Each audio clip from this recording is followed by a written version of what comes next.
Welcome to our channel. Today we how to activate Citi Costco card in app step by step clearly. Open the Citi mobile app on your device. Log into your account using your username and password.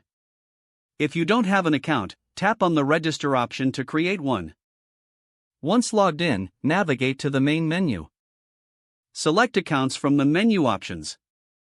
Find your Citi Costco card listed among your accounts. Tap on your Citi Costco card to access its details. Look for the option that says Activate Card or Activate Your Card. Follow the prompt to enter any required information. This may include your card number and security code. Review the information you entered for accuracy. Once confirmed, tap on the Activate button. Wait for a confirmation message indicating that your card has been activated. If you encounter any issues, check for troubleshooting tips. You're now ready to use your activated Citi Costco card.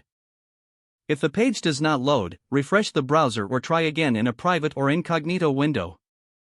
Make sure you are using the correct email address, then retype it carefully to avoid small typos. If your password is not accepted, use the reset option and create a new strong password you can remember. Check your spam folder for verification or security emails, then complete any requested confirmation steps. Enable two-factor authentication if available to improve account security and reduce unauthorized access risk. After signing in, review your profile details so your contact information and settings are accurate and current. If you see an error message, note it down and try again after restarting your device and internet connection. Log out when you finish, especially on shared devices, to keep your account and payment information secure. If the page does not load, refresh the browser or try again in a private or incognito window. Make sure you are using the correct email address, then retype it carefully to avoid small typos.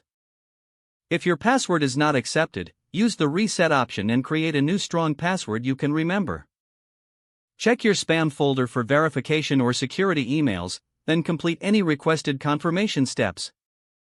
Enable two-factor authentication if available to improve account security and reduce unauthorized access risk. After signing in, review your profile details so your contact information and settings are accurate and current. Don't forget to like this video and subscribe to our channel for more step-by-step tech guides.